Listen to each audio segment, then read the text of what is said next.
শ্রী শ্রী রামকৃষ্ণ কথামৃত ৪৯ পরিচ্ছেদ 1885 30 অক্টোবর। শ্রী রাধাকৃষ্ণ তত্ত্ব প্রসঙ্গে সব সম্ভবে নিত্যলীলা। সন্ধ্যা হইয়া গিয়াছে, ঠাকুর শ্রীরামকৃষ্ণের ঘরে আলো জ্বালিতেছে। কয়েকটি ভক্ত ও যাহারা ঠাকুরকে দেখিতে আসিয়াছেন তাহারা সেই ঘরে একটু দূরে বসিয়া আছেন। ঠাকুর অন্তর্মুখ, কথা কহিতেছেন না। ঘরের মধ্যে যাহারা আছেন তাহারাও ঈশ্বরকে চিন্তা করিতে করিতে মৌনাবলম্বন করিয়া আছেন।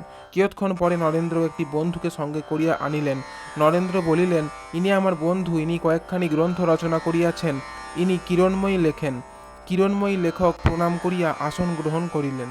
ঠাকুরের সঙ্গে কথা কহিলেন নরেন্দ্র, ইনি রাধাকৃষ্ণের বিষয়ে লিখেছেন, শ্রীরামকৃষ্ণ লেখকের প্রতি। কি লিখেছ গো, বলো দেখি।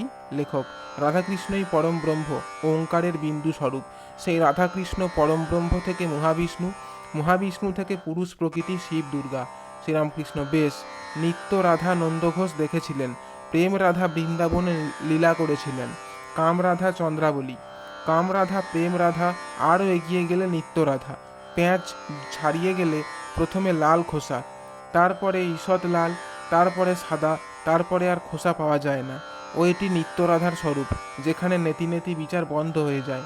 নিত্য রাধাকৃষ্ণ আর লীলা রাধাকৃষ্ণ, যেমন সূর্য আর রশ্মি। নিত্য সূর্যের স্বরূপ, লীলা রশ্মির স্বরূপ। শুদ্ধ ভক্ত কখনো নিত্যে থাকে, কখনো লীলায়। যাঁরই নিত্য তাঁরই লীলা, দুই কিংবা বহু নয়। লেখক, আজ্ঞে বৃন্দাবনের কৃষ্ণ আর মথুরার কৃষ্ণ বলে কেন? শ্রীরামকৃষ্ণ, ও গোস্বামীদের মত, পশ্চিমে পণ্ডিতেরা তা বলে না।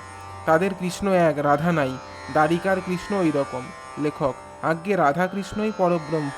শ্রীরামকৃষ্ণ, বেশ, কিন্তু তাতে সব সম্ভবে। সেই তিনিই নিরাকার সাকার, তিনিই সরাট বিরাট, তিনিই ব্রহ্ম, তিনিই শক্তি। তার ইতি নাই, শেষ নাই, তাতে সব সম্ভবে। চিল শকুনি যত উপরে উঠুক না কেন, আকাশ গায়ে ঠেকে না।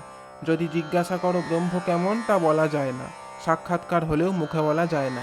যদি জিজ্ঞাসা কেউ করে কেমন ঘি, তার উত্তর কেমন ঘি না যেমন ঘি। ব্রহ্মের উপমা ব্রহ্ম, আর কিছুই নাই। জয় ঠাকুরমা স্বামীজি।